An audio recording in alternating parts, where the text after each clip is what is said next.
ሰላም እንዴት ናችሁ? ዴዳር ስከራር ቤተሰቦች ስከራር ነኝ። ዛሬ የመጣሁት ሰሞኑን የቴዲ አፍሮ ጉዳይ በጣም የብዙ ቀልብ ስቧል። እኔም እሱ ከጻፈው ግጥም የአንዱ ግጥም አንዱ ስንኝ በጣም ስለገዛኝ ከዛ ያንን የተመለከተ አንድ ነገር ላነብላችሁ ነው። መጽሐፍ ኢትዮጵያ በኢጣሊያ ፋሽስቶች የወረራ ዓመታት ከ1928 እስከ 1933 ይላል።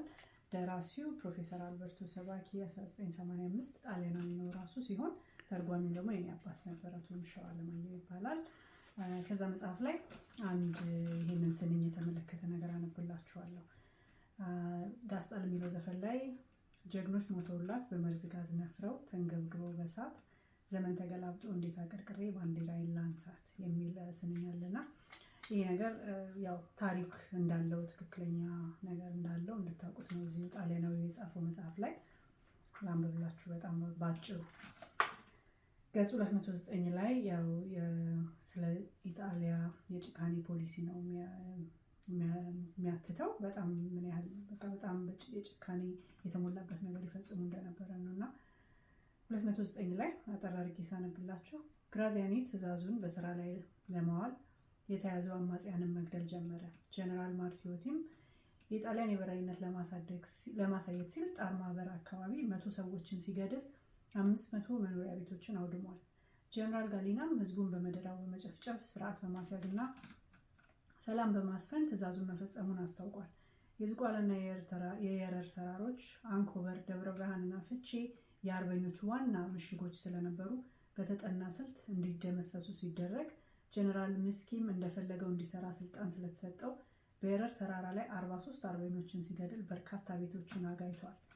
በዱከም ደግሞ ጀነራል ማሪዮቲ የአርበኞች መሪ የነበሩትን ደጃዝማች ፍቅረ ማርያምን ጨምሮ 321 ሰዎች ገድሎና 100 ሌሎች ሰዎችን ሰቅሎ በብዙ መቶ የሚቆጠሩ ቤቶችን አቃጥሏል። ጀነራል ጋሊናም በሞጆና ባዳ መካከል የሚገኙ 6 መንደሮችን አውድሟል። ኢጣሊያኖች ምንም ለመከላከል በማይችሉ ኢትዮጵያውያን ላይ ግዙፍ መሳሪያ ተጠቅመዋል። በመሆኑም የኢጣሊያ አየር ኃይል ኢትዮጵያን በመያዙም ሆነ የአገዛዙን ዕድሜ በማራዘም ረገድ ወሳኝ ድርሻ ነበረው።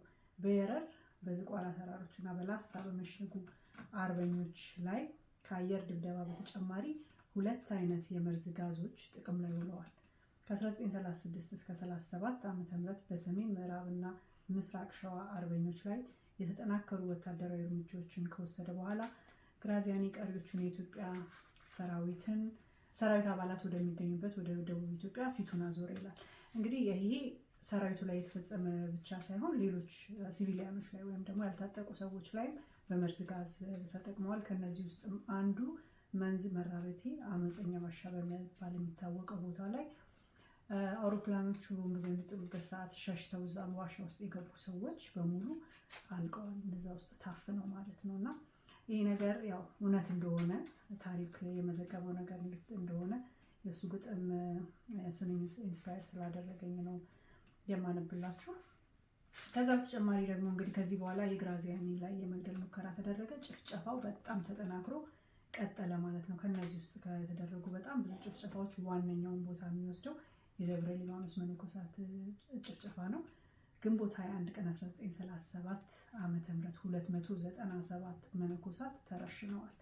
ከነዚህም ውስጥ 155 ዲያቆናትና መምህራን ህይወታቸው ተርፎ ወደ ደብረ ብርሃን ቤተክርስቲያናት ቢወሰዱም ብዙዎቹ ግንቦት 26 ቀን 1937 ዓ.ም በዚሁ ወንጀል ተሳቦ ከመረሸን አላመለጡ። 30 ያህል ተማሪዎች በህይወት ተርፈው ወደ ቤታቸው ሲመለሱ ሌሎች በመቶ የሚቆጠሩ መነኮሳት ግን ወደ ደናዴ ወይም ሶማሊያ ተግዘዋል። የጭካኔ ፖሊሲ መጨረሻ ደረጃ ላይ እንደደረሰ ማረጋገጫው በግራዚያኒ የግድያ ሙከራ በኋላ የተደረገው አስከፊ የደብረ ሊባኖስ ጭፍጨፋ ነው። እንግዲህ ይህን ታሪካችን ነው። ምናልባት ወጣቱ ትውልድ ላያውቀው ስለሚችል ብዬ ለማስተማር ያህል ነው። አመሰግናለሁ።